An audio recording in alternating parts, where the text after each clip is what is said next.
মাদ্রাসায় পড়াশোনা করলেই যে মনে করেন মাদ্রাসায় চাকরি করতে হবে বা মসজিদে চাকরি করতে হবে, বিষয়টা কিন্তু এরকম না। ঠিক আছে, আপনারা যারাই মানে মাদ্রাসা পড়াশোনা করেন, ঠিক আছে, দ্বীনি ইলম তলব করা হচ্ছে প্রত্যেকটা মুসলমানের উপর ফরজ।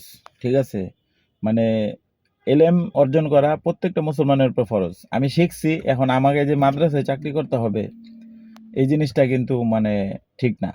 কারণ আমি আমি এলএম শিখছি, এখন আমি চুরি তো করতেছি না, আমি অন্য কাজ করতেছি, কিন্তু আমাকে অনেক মানুষ এই কথাটা বলে যে আপনি গাড়ি চালান, আপনি মাদ্রাসায় পড়াশোনা করছেন, আপনি চাইলেই আপনি একটা মাদ্রাসায় চাকরি করতে পারেন। হ্যাঁ, আমি মাদ্রাসায় চাকরি করছি, আমি মাদ্রাসায় চাকরি করছি 3 বছর।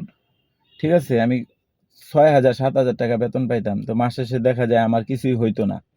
তো সেই ক্ষেত্রে আমি পরে চিন্তা করলাম যে আমি অন্য কোনো কাজ করি হালাল পন্থায় যেটা। ঠিক আছে, তো আমি এই ডিপার্টমেন্টে চলে আসছি।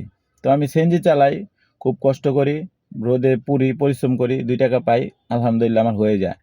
এবং আমি চাকরি করি, মহাজনের থেকে, মহাজন আমাকে মাস শেষে বেতন দেয়, এটা দিয়ে আলহামদুলিল্লাহ আমার হয়ে যায়। ঠিক আছে, তো কেউ নিজেকে দুর্বল ভাববেন না, মাদ্রাসায় যারা পড়েন কেউ নিজেকে দুর্বল ভাববেন না। প্রত্যেকটা মানুষের ভিতরে একটা না একটা গুণ আছে। ঠিক আছে, যেমন আমার ভিতরে একটা গুণ আছে, আমি গাড়ি চালাতে পারি। ঠিক আছে, এটা আমি শিখছি, খুব অল্প দিনে শিখছি এবং অল্প দিনেই খুব পারদর্শী হয়ে গেছি। ঠিক আছে, এত পারদর্শী হই নাই, যে আমার থেকে আরো ভালো পারদর্শী আছে, মানে এটা আমার একটা গুণ। তো অন্য আরেকজনের একটা গুণ থাকতে পারে যে সে ব্যবসায় পারদর্শী, আরেকজনের একটা গুণ থাকতে পারে যে অনলাইন বিজনেসে পারদর্শী। এরকম প্রত্যেকটা মানুষের ভিতরে একটা না একটা গুণ থাকে, কিন্তু সেই গুণটা মানে বের করতে হবে। যেমন আমার ভিতর থেকে আমি এই গুণটা বাইর করছি, তাছাড়া অন্য গুণ আমি পাই নাই। ঠিক আছে, এই জিনিসটা আমার ভিতরে বেশি কাজ করতো, তো এই জিনিসটা আমি বের করছি। তো প্রত্যেকটা মানুষের ভিতরেই একটা একটা গুণ আছে। তো মাদ্রাসায় চাকরি করতে হবে এমন কোনো কথা নাই।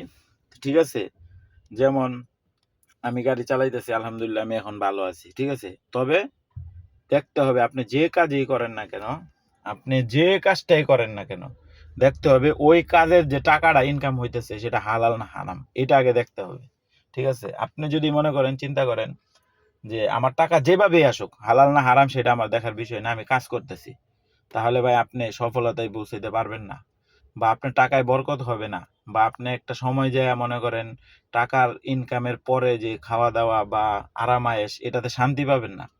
ঠিক আছে, আর যদি আপনি চিন্তা করেন যে না আমার অল্প টাকা হোক, আমি পরিশ্রম করতেছি, হ্যাঁ আমার বেতন এত টাকা, কিন্তু একটা সময় যে আপনি শান্তি পাবেন, ঠিক আছে, এই শান্তিটা অনুভব করতে পারবেন।